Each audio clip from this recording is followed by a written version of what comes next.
Aziz fuqarolar, hozirda kredit aktivlar bilan bog'liq faoliyat O'zbekiston Respublikasida qonunan tartibga solingan. Ya'ni, fuqarolar kredit aktivlar bilan bog'liq faoliyatni amalga oshirish uchun maxsus tartibda belgilangan qoidalarga asosan ish olib borishadi.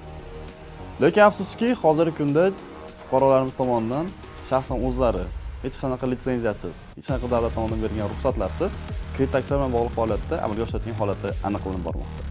Shu kabi holat Farg'ona viloyatimizda ham aniqlandi, ya'ni Farg'ona shahridagi oliy o'quv yurti talabasi internetning Telegram messenjeri orqali maxsus kanal yaratib, shuningdek Telegram Wallet, Tomkeeper va Binance nomli kripto birjalar orqali jami 1 milliard 187 million so'mga teng bo'lgan kripto aktivlarni ayirboshlagan holati aniqlandi.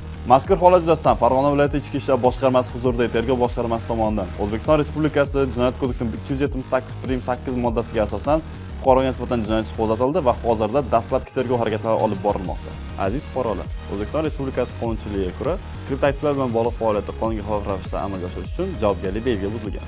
Ya'ni, O'zbekiston Respublikasi Jinoyat kodeksi 278.8 moddasiga ko'ra, kripto aktivlarni qonunga xilof ravishda olish, o'tkazish yoki ayirboshlash, belgilangan tartibda litsenziya olmasdan kripto aktivlar aylanmasi sohasidagi xizmatlar provayderlarining faoliyatini amalga oshirish yoxud kripto aktivlar aylanmasi sohasidagi xizmatlar provayderlari tomonidan anonim kripto aktivlar bilan operatsiyalarni amalga oshirish, bazaviy hisoblash miqdorining 300 baravardan 400 baravargacha miqdorda jarima yoki 3 yilgacha ozodlikni cheklash yoxud 3 yilgacha ozodlikdan mahrum qilish bilan jazolanadi. Aziz fuqarolar, sizlardan internet va ijtimoiy tarmoqlardan to'g'ri va oqilona foydalanishingizni so'rab qolamiz.